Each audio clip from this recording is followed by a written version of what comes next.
This ABC15 Flash Briefing is sponsored by Sanderson Ford. All roads lead to Sanderson Ford. I'm Javier Soto with your top stories from ABC15 Arizona. Right now, the search is on for a killer after a teenager was gunned down and killed in his own neighborhood in Guadalupe.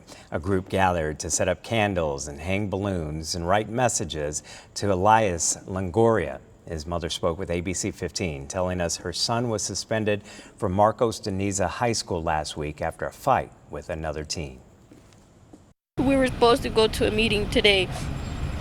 He was supposed to apologize to the student, the other kid, and this is what happened. Tempe police acknowledge there are possible gang ties. Tempe police increased security at that school over possible retaliation.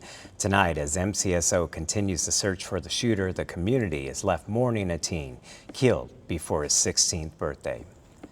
Tonight, the FAA and NTSB are investigating after 2 people were killed and 5 others were hurt in a plane crash at Lake Powell over the weekend. Officials say the pilot reported an engine issue before that crash. To another big story tonight, in trouble for Hamilton High School's football program. The AIA put the team on probation for recruiting violations. It's actually a harsher punishment than the hazing scandal back in 2017 when players were accused of sexually assaulting teammates. Probation for the program means the team can play the regular season but will be ineligible to play in the postseason. Back in June, assistant coach and defensive coordinator Tim Dougherty sent a direct message to a player at Levine Cesar Chavez who won the Defensive Lineman MVP award at a high school big man event. That direct tweet is a violation of AIA rules.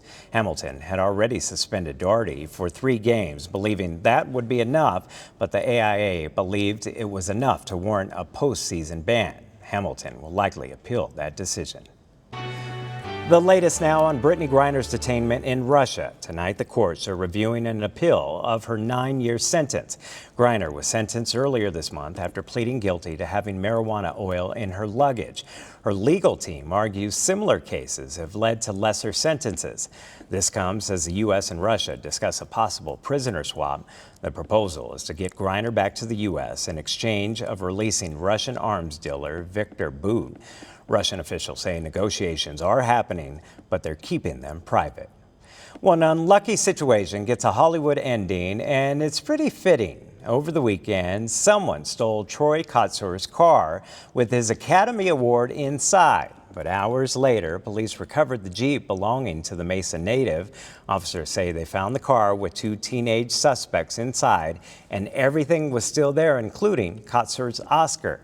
Kotzur made history earlier this year as the first deaf male actor to win Best Supporting Actor for his role in Coda. Kotzur was in town in part to receive Mesa's key to the city. Well, right now, storm cleanup is underway in the valley following a wet weekend. Our crews went back to some of the areas hit hardest by Friday's storms to see how repairs were going.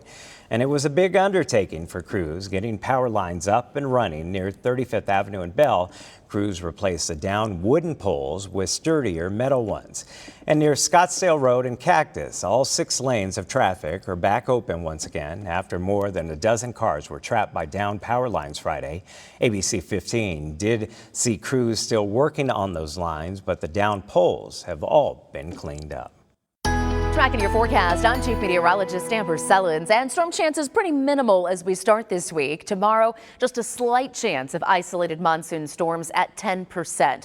Early morning temperatures in the 80s, lunchtime temperatures in the 90s, and triple-digit heat throughout the afternoon here in the valley. Now, as we look at futurecasts, we will have storms brewing up to the north, out to the east, down to the south, even out west. Across the state tomorrow, a slight chance for storms in a lot of spots. For the valley, if we see anything, the latest models show it's probably going to end up being in the late night hours as storms try to come in from the east. We also have an air quality alert that's in effect right now and also in effect throughout the day tomorrow. So if you have asthma or COPD, you'll want to limit your time outside or you could have difficulty breathing. Now, air quality will improve as we head toward the end of the week. Temperatures will drop and storm chances will really pick up. We're now up to a 50% chance for showers and thunderstorms on Friday, 60 on Saturday.